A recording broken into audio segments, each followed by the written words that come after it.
எண்ணும்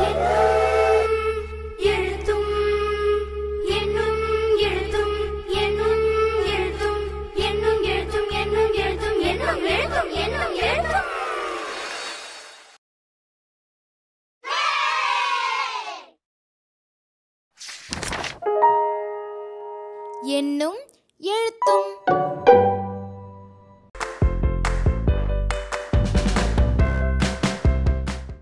கட்டகம் 8 தகவல் செயலாக்கம். இந்த கட்டகத்தோட கற்றல் விளைவுகளும் பாடநூல் ஒருங்கிணைப்பு பக்க எண்களும் வகுப்பு வாரியா தனித்தனியா கொடுக்கப்பட்டிருக்கு. இதுவரை கற்றவை பகுதியில மாணவர்கள் முன்வகுப்பில் அடைந்திருக்க வேண்டிய திறன்களை நினைவுபடுத்தும் விதமான காணொளிகள் இடம்பெற்றிருக்கு. இந்த QR-ஐ ஸ்கேன் செய்து அதற்கான காணொளிகளை மாணவர்களுக்கு பயன்படுத்திக் கொள்ளலாம். செயல்பாடு 1. நுழையும் முன் பகுதியில் டம்மு டம்மு டும்மு டும்மு டமாரம் போடுங்க என்ற பாடலானது இடம்பெற்றிருக்கு. இந்த QR கோடை பயன்படுத்தி பாடலை கேட்டுக்கொள்ளலாம். கருத்துருவாக்க தருணம். 4ஆம் வகுப்பு மாணவர்களை 2 குழுக்களாக பிரித்து ஆசிரியர் ஒரு பைக்குள் ஏதேனும் 3 பொம்மைகளை போட்டுக்கொள்ளணும். முதல் குழு மாணவரை அழைத்து 3 பொம்மைகளை ஒவ்வொன்றாக எடுக்க வைத்து அதன் பெயரை கரும்பலகையில் எழுத வைக்கணும். இதேபோல 2ஆம் குழு மாணவர்களையும் செய்ய வைக்கணும். ஏற்கனவே எழுதப்பட்ட வரிசையில் எடுக்கக்கூடாது என்பதையும் கூறணும். எடுத்துக்காட்டா, முதல் குழு மாணவர்கள் சிங்கம், முயல், மான் என்று எடுத்தால் 2ஆம் குழு மாணவர்கள் அந்த வரிசை முறையை மாற்றி எடுக்கணும். இதேபோல எத்தனை வழிகளில் பொம்மைகளை தேர்ந்தெடுக்க முடியும் என்பதை மாணவர்களை கண்டறிய செய்யணும்.